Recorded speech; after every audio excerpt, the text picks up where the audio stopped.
Bom dia, mais uma vez. Nós vamos hoje estudar 1 Tessalonicenses, dos versículos, capítulo 4, versos 1 até 8, tá? Muito bem. Nós temos já há bastante tempo a nossa escola bíblica dominical, ela sempre fica gravada, ainda que tenhamos menos pessoas no domingo, mas algumas pessoas acabam assistindo nas suas casas.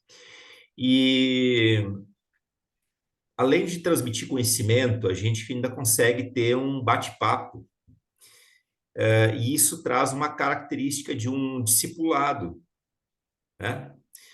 Aliás, todo estudo bíblico, toda pregação, de alguma maneira, né, é uma forma de nós nos discipularmos uns aos outros, tá? E isso acaba sendo bastante rico. Nós temos o nosso Clube do Livro na quinta-feira à noite, e também é um tempo de discipulado, porque há ministrações ali. Nós temos uma conversa muito mais livre, muito mais espontânea. Às vezes falamos algumas coisas que não estão relacionadas diretamente ao texto ali, mas acaba permeando algumas áreas da nossa vida cristã, e isso nos ajuda, tá? Por isso, considero muito importante, né, essa participação, né, e o culto, a pregação de ontem à noite, quando eu abordei sobre os benefícios de ler a palavra de Deus, a Bíblia, é justamente para incentivar as pessoas a entrar nessa ideia desse discipulado maior que a gente acaba tendo, tá? Vamos orar então, e aí a gente vai começar. Vou pedir pro Eduardo orar nesse momento, pode ser? Pode ser. Aliás, Eduardo, as suas filhas são lindas, viu? A pequena, Ah, nossa, parece uma bonequinha. obrigado. Que legal. Puxaram muito o pai, viu? Todos Olha, sabem, né? É a cara ó, do ó, pai, né? melhor você orar, tá? Melhor você orar. Tá bom. Vamos lá. Senhor, obrigado, Pai, por esse tempo de comunhão. Senhor, obrigado pela liberdade que o Senhor dá através da tecnologia, da gente poder se reunir e também o compartilhar com pessoas tão especiais, Senhor. Obrigado pela vida do pastor Paulo, do pastor Marcos, que e com o dom de mestre mesmo que o Senhor deu a ele, tem nos facilitado, Deus, acesso, Deus, a questões que muitas vezes a gente não enxerga tão facilmente. Te agradeço por esse tempo e seja o agir do teu Espírito também sobre nós, para perceber, para entender, para acessar, Deus, a sabedoria que vem de ti, Pai. Te louvo por esse tempo, em nome de Jesus. Amém. Amém, amém. Muito jóia. Então, vou fazer aqui a leitura dos nossos versículos. Quanto mais, irmãos, já os instruímos acerca de como viver a fim de agradar a Deus. E, de fato, assim vocês estão procedendo. Agora lhes pedimos, exortamos no Senhor que cresçam nisso cada vez mais, pois vocês conhecem os mandamentos que lhes demos pela autoridade do Senhor Jesus. A vontade de Deus é que vocês sejam santificados. Abstenham-se da imoralidade sexual. Cada um saiba controlar o seu próprio corpo de maneira santa e honrosa, não dominado pela paixão de desejos desenfreados, como os pagãos que desconhecem a Deus. Neste assunto, ninguém prejudique seu irmão, nem dele se aproveite. O Senhor castigará todas essas práticas, como já lhes dissemos e asseguramos, porque Deus não nos chamou para a impureza, mas para a santidade. Portanto, aquele que rejeita estas coisas não está rejeitando o homem, mas a Deus, que lhes dá o seu Espírito Santo. Muito bem, é um texto profundamente exortativo, mas é um texto que basicamente trata sobre como podemos agradar a Deus, tá? Então, vamos lá. Eu vou compartilhar o nosso texto nesse momento.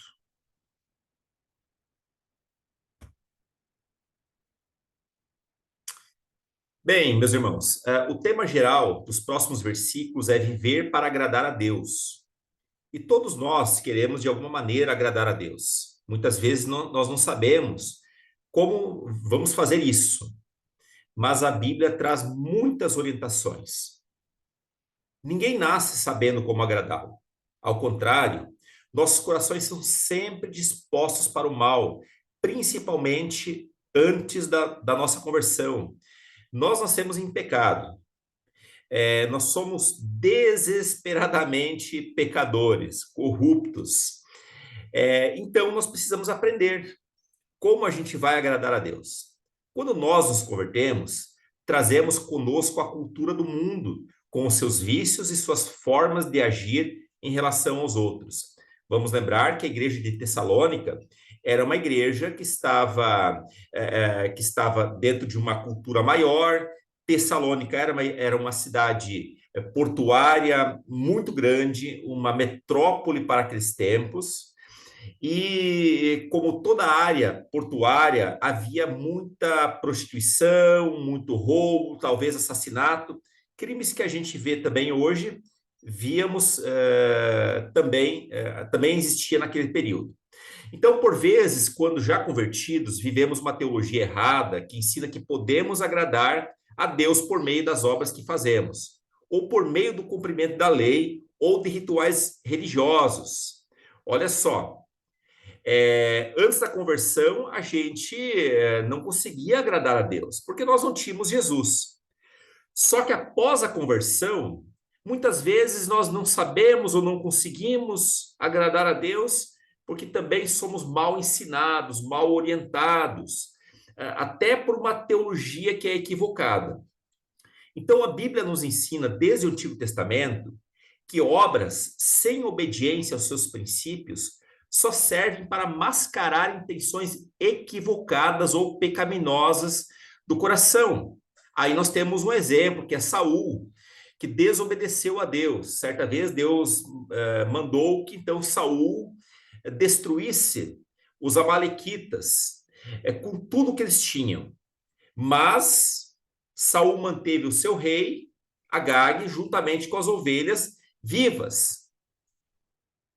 Ele desobedeceu a Deus. Ele deu a desculpa de que ele queria sacrificar a Deus. Mas, na verdade, ele queria alimentar a sua própria vaidade.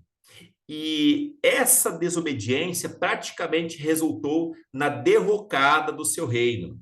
Ele não conseguiu estabelecer um sucessor do seu reino por conta das suas frequentes desobediências, apesar de ter um pretexto santo. Veja só. Então Deus se irou por sua desobediência.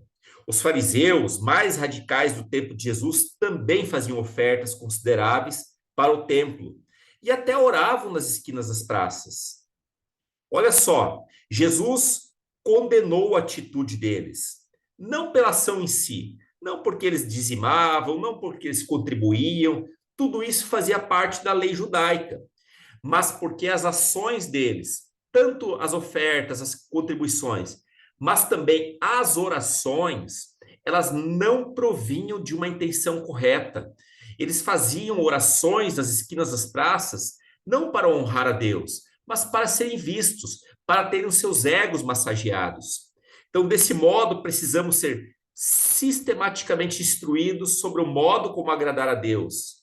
E os próximos versículos trarão algumas orientações bastante significativas.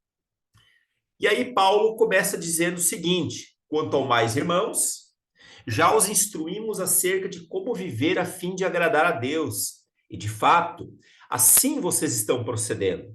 Agora, pedimos e exortamos a vocês no Senhor Jesus que cresçam nisso cada vez mais, pois conhecem os mandamentos que demos a vocês pela autoridade do Senhor Jesus. Olha só, a igreja de Tessalônica foi instruída como agradar a Deus. Eles eram novos convertidos e, como tal, ainda não estavam ali às voltas de vícios de igreja, de crentes antigos, que não haviam mudado algumas condutas, e que Paulo teve que tratar de uma maneira mais radical, por exemplo, em Corinto, na igreja de Corinto e Gálatas. Se vocês vão lembrar dos textos de Corinto, da igreja de Corinto, ou as cartas que Paulo escreve para essa igreja, nós vamos ver ali muitas repreensões. Eles tinham problemas em várias áreas, problemas de incesto, problemas de dom, problema de partidarismo. Esses vícios ainda não estavam estabelecidos na igreja.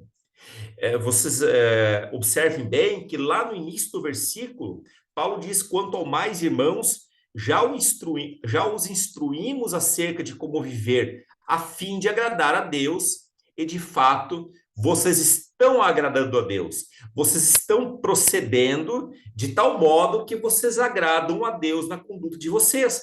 Então, Paulo elogia aquela igreja. Não deve ter sido fácil aos irmãos da igreja de Tessalonicenses se afastarem dos pecados pagãos, em cuja cultura estavam inseridos. Mas eles conseguiram, graças ao Espírito Santo que habitava neles, e também ao ensino que haviam recebido. Vamos lembrar, isso nós temos como referência a própria vida, significa que nós somos autorreferentes em termos de pecados. Sabemos que não é fácil abandonar certos vícios, certos pecados, ainda mais quando certos pecados são culturalmente aceitos. E os pecados sexuais, que a gente vai tratar um pouco disso no decorrer desse estudo de hoje, se refere a pecados que eram pecados culturais, que não eram reconhecidos como pecados naquela cultura grega, mas que Paulo identificava sim, porque fazia parte de uma teologia maior, em que Jesus já havia questionado isso, quando ele falava que o ato de você olhar para uma mulher com intenção impura, né, significa que uma intenção sexual impura no coração já era considerado pecado. Então, o ensino cristão apela para a nossa razão e tem por objetivo nos levar à santidade. Então, santidade não é um ato meramente emocional, ainda que a santidade envolva o nosso ser de maneira integral, corpo, alma e espírito. Mas a santidade tem um apelo racional. Paulo ensina, Jesus ensinava, Pedro ensinava, e sempre ensinando para a razão. Olha, se vocês fizerem assim, serão aceitos. Se fizer diferente, Deus não vai gostar. E aqui, do mesmo modo, Paulo vai tratar a questão racional daqueles irmãos. Então, o apóstolo Paulo e seus companheiros sabiam que, se não formos repetidamente lembrados do que fomos ensinados, facilmente caímos nas velhas formas de viver a vida.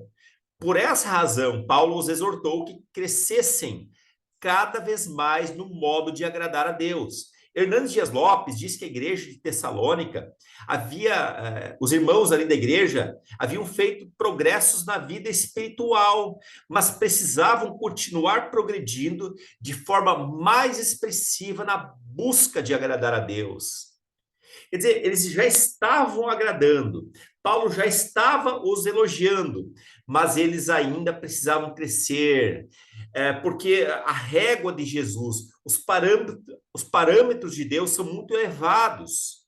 E por mais que a gente tente, nós nunca conseguimos chegar a uma plenitude dessa santidade, pelo menos não neste mundo.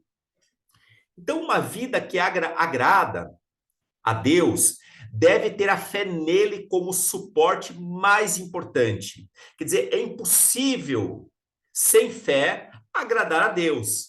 Mas a fé genuína deve ser acompanhada com uma prática correta.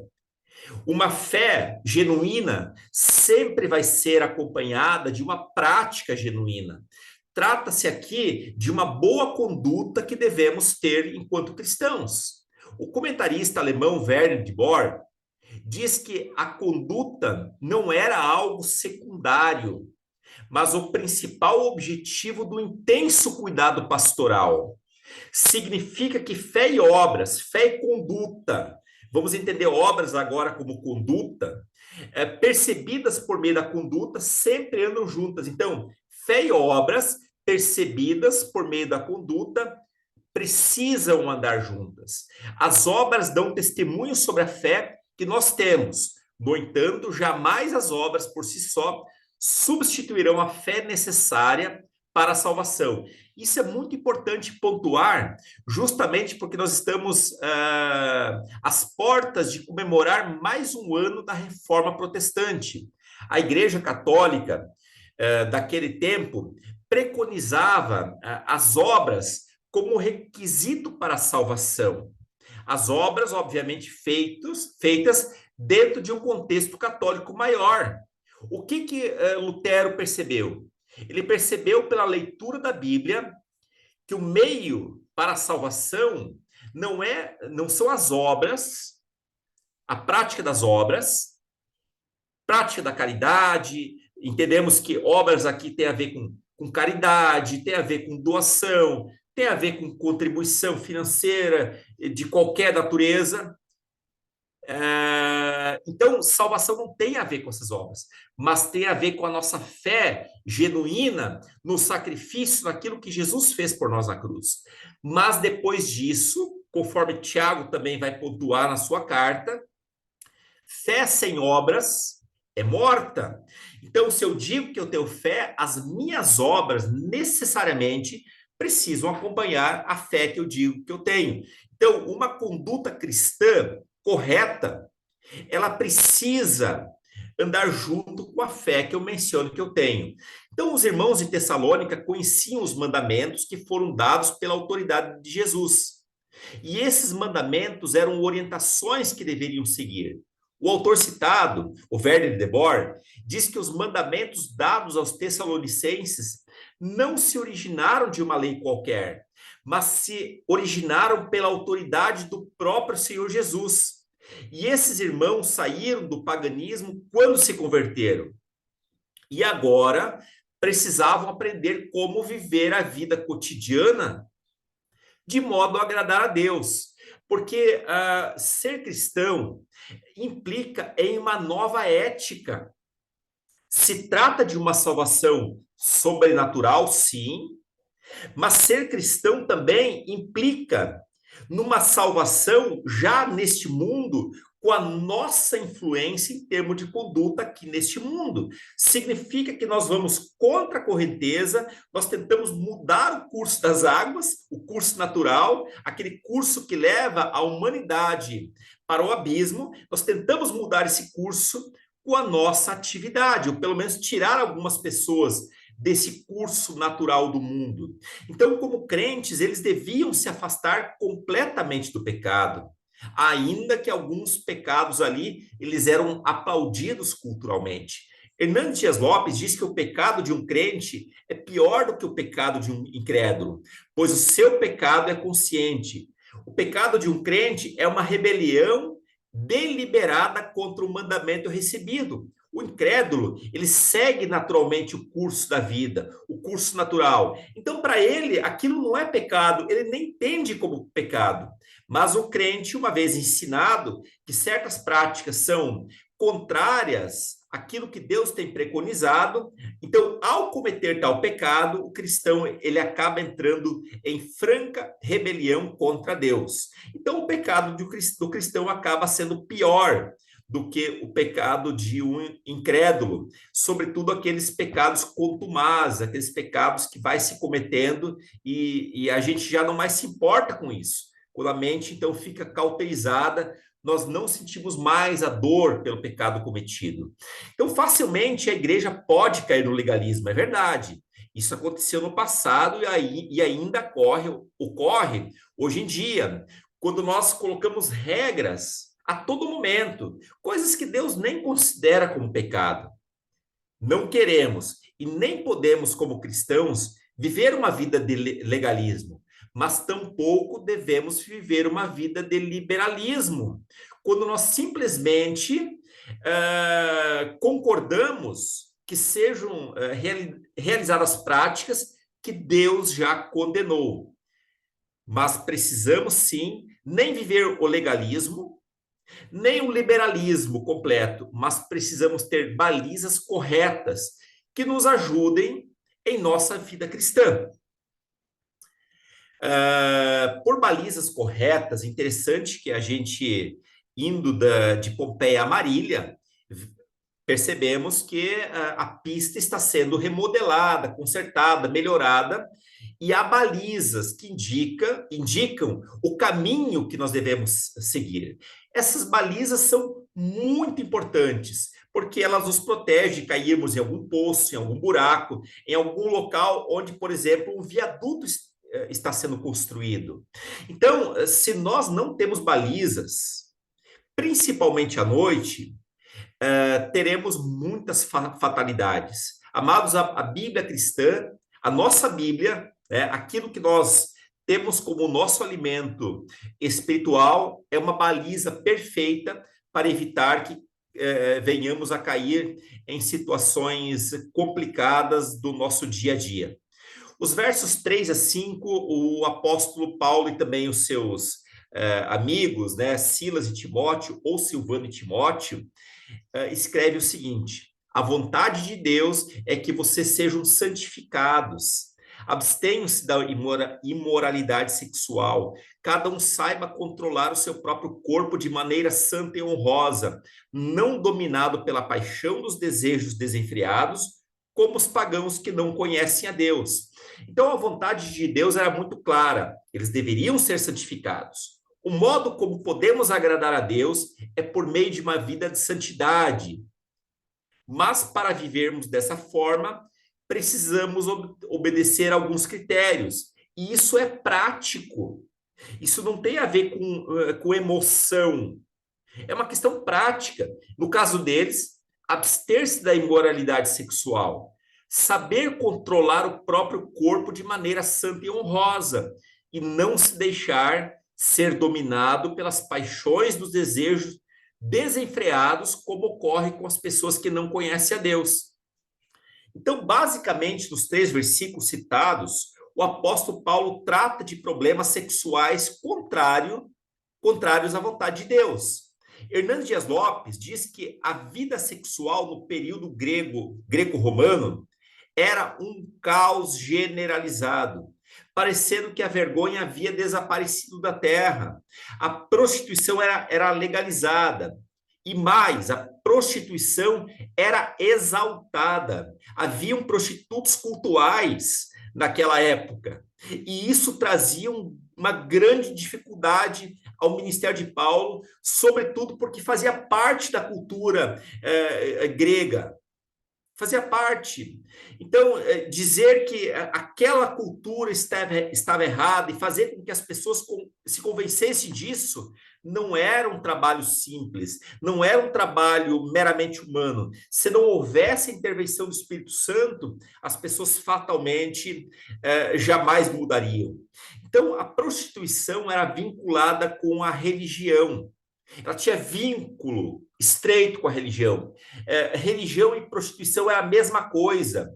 É o equivalente a dizermos assim, claro, num sentido agora positivo, Santa Ceia e culto é a mesma coisa. É verdade, Santa Ceia e culto é a mesma coisa, porque ao praticar a ceia do Senhor, nós estamos cultuando legitimamente a Deus. Nesse sentido, a prostituição estava intimamente vinculada com a religião.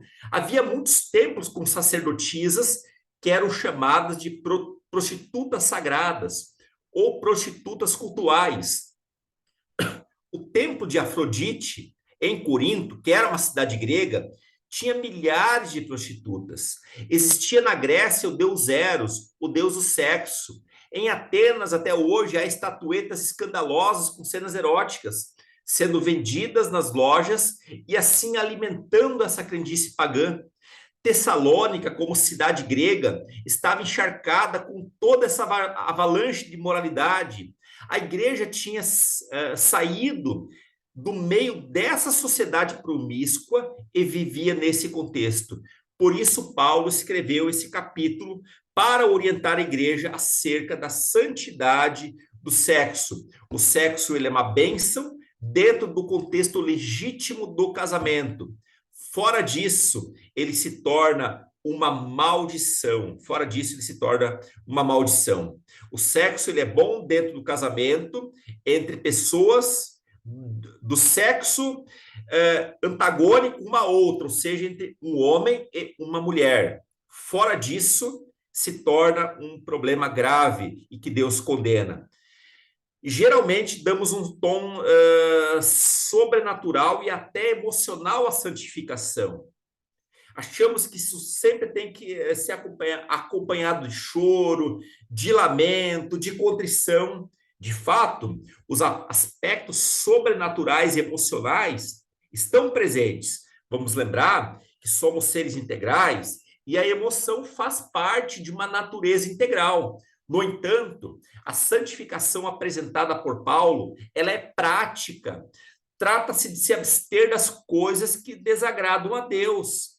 Verne de Boer afirma, nessa cidade portuária grega, ela se refere singularmente à área da nossa vida, que também hoje, como em todos os tempos, representa um campo de batalha ou de cunho especial, nossa vida sexual.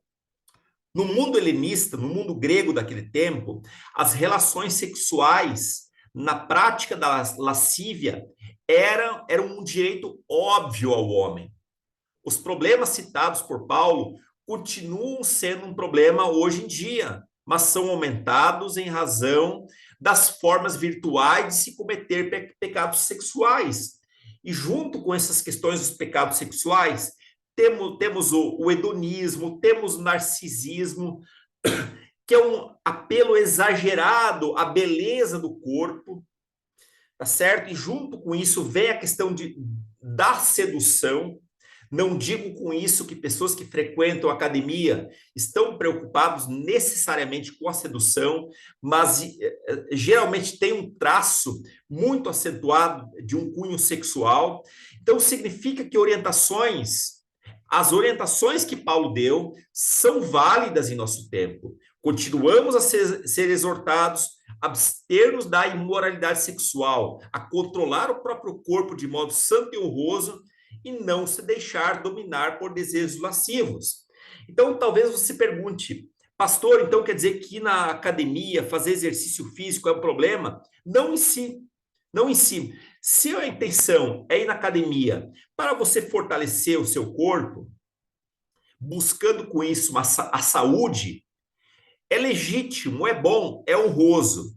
Mas se a intenção é seduzir, então você está indo numa prática que é condenada por Deus, principalmente, sobretudo, quando a sedução tem vistas a uma prática fora do casamento. Tudo bem? Então, ir na academia não é pecado.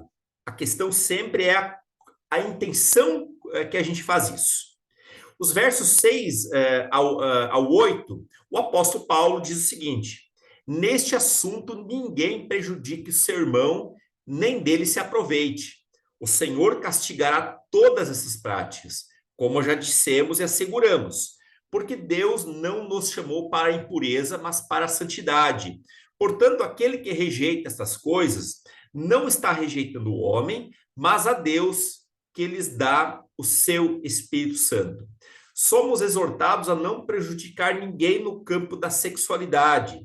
A palavra usada para prejudicar é a mesma que defraudar.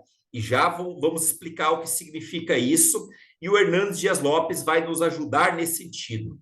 Ele diz que a palavra grega pleonekten, defraudar, significa despertar um sentimento ou um desejo no outro que não pode ser licitamente satisfeito.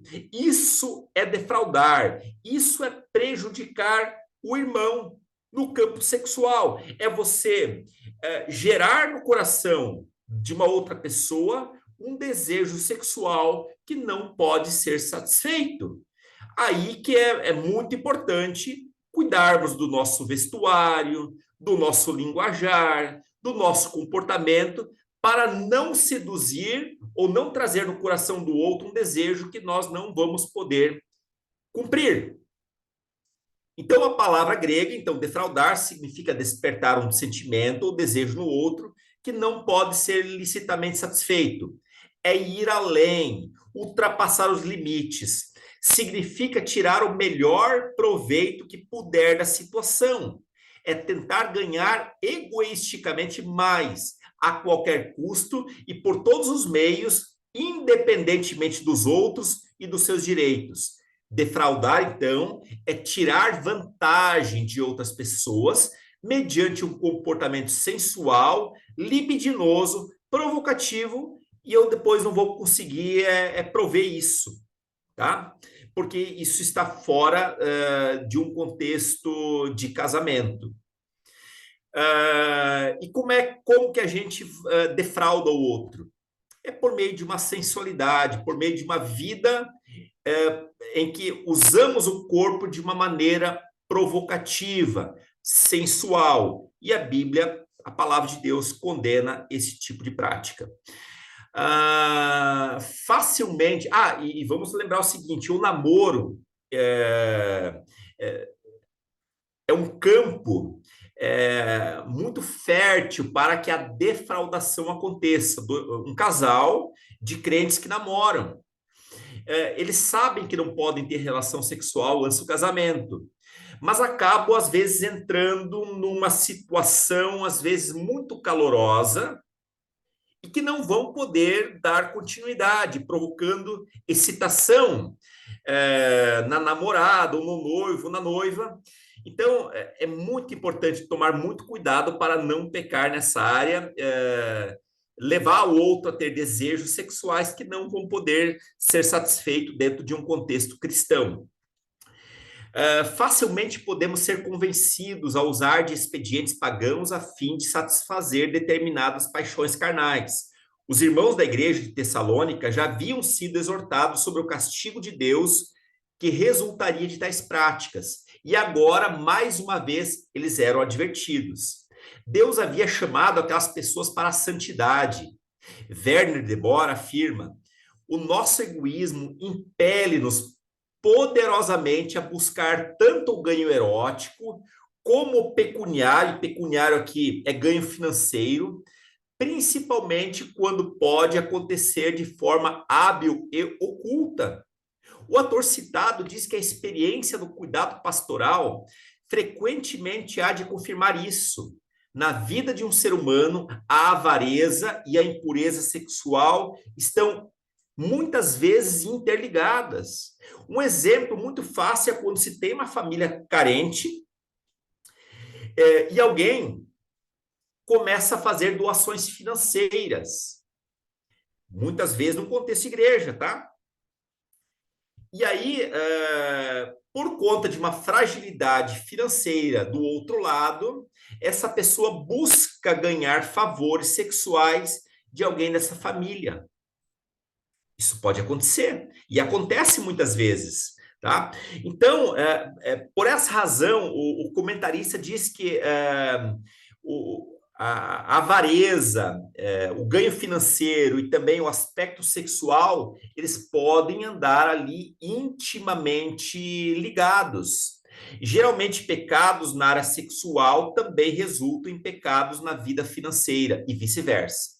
No livro de Levíticos, no capítulo 25, verso 17, o autor afirmou: não explorem um ao outro, mas tema o Deus de vocês. Vou repetir: não explorem um ao outro, mas tema o Deus de vocês.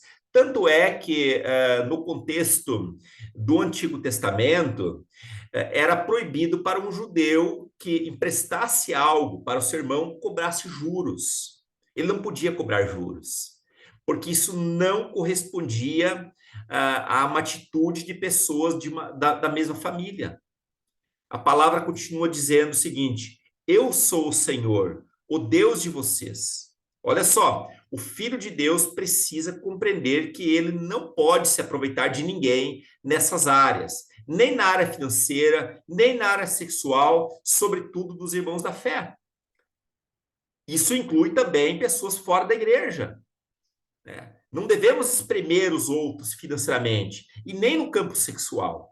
Uma vida consagrada aos desejos carnais está na contramão do que Deus espera do seu povo, ao ponto de o apóstolo afirmar que quem rejeita o ensino, rejeita o próprio Deus que deu o Espírito Santo. Quem rejeita o ensino, olha só, rejeita o próprio Deus que deu o Espírito Santo. Então, como que nós vamos rejeitar a Deus? De que maneira? Nós vamos rejeitar a Deus rejeitando o Espírito Santo. Tem uma frasezinha que está fora do contexto, porque eu joguei a frase do Hernandes Dias Lopes num outro campo e acabei por esquecer de apagar isso. Então, desconsiderem, tá? Como conclusão, aprendemos hoje que devemos viver uma vida que agrade a Deus. Uma vida que agrada a Deus é uma vida de santidade, e santidade requer que nós nos abstenhamos da imoralidade sexual. Quando nós nos convertemos, recebemos o Espírito Santo.